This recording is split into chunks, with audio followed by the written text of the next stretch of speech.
পার্থ কি অর্পিতা এনারা দুজনই অতীত। এবারে মন্ত্রী ঘনিষ্ঠর বাড়ি থেকে বেরোলো আস্ত টাকার পাহাড়, যা গুনে গুনে শেষ করা যাবে না। দেখুন সেই গুণধর মন্ত্রী কে। মনে আছে তো শিক্ষা দুর্নীতি কাণ্ডের দুই মূল কাণ্ডারি পার্থ অর্পিতাকে?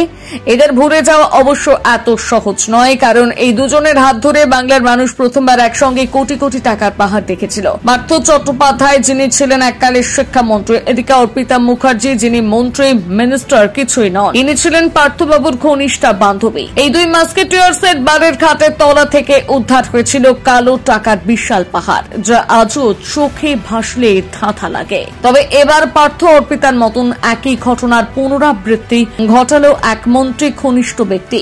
এই মন্ত্রী ঘনিষ্ঠর হাত ধরে দেশবাসী ফের একবার একই দৃশ্যের সাক্ষী থাকল। এই ব্যক্তির বাড়ি থেকে উদ্ধার হয়েছে 20 কোটি টাকার কালো ধন। মন্ত্রী ঘনিষ্ঠের কালো ধনের গুদাম দেখে তাজ্জব ইডি আধিকারিকরা। তবে এই মন্ত্রী মশাইয়ের ঘনিষ্ঠ লোকটি পশ্চিমবঙ্গের নন, ইনি হলেন ঝাড়খণ্ডের গ্রামোন্নয়ন দপ্তরের মন্ত্রী আলমগীর আলমের ব্যক্তিগত সচিব সঞ্জীব লালের পরিচারক, যার বাড়ি থেকে নগদ 20 কোটি টাকা বেরিয়েছে। ইডি আধিকারিকদের দাবি, গ্রামোন্নয়ন দপ্তরের চিফ ইঞ্জিনিয়ার বীরেন্দ্রকে রাম আর্থিক তছরূপ মামলার সঙ্গে ওতপ্রোতভাবে জড়িত, আর এই মামলাতেই জড়িয়েছিলেন সঞ্জীব। এই অনুমান নিয়ে মূলত অভিযান চালায় এই ইডি, আর অভিযান চালাতে সঞ্জীবের পরিচালকের বাড়ি থেকে বেরিয়ে আসে কারি কারি টাকা। আপনাদের জানিয়ে রাখি, 2023 সালের ফেব্রুয়ারি মাসে ঝাড়খণ্ডের ইঞ্জিনিয়ার বীরেন্দ্রকে গ্রেপ্তার করেছিল ইডি। মূলত দুর্নীতির অভিযোগে তাকে গ্রেপ্তার করা হয়।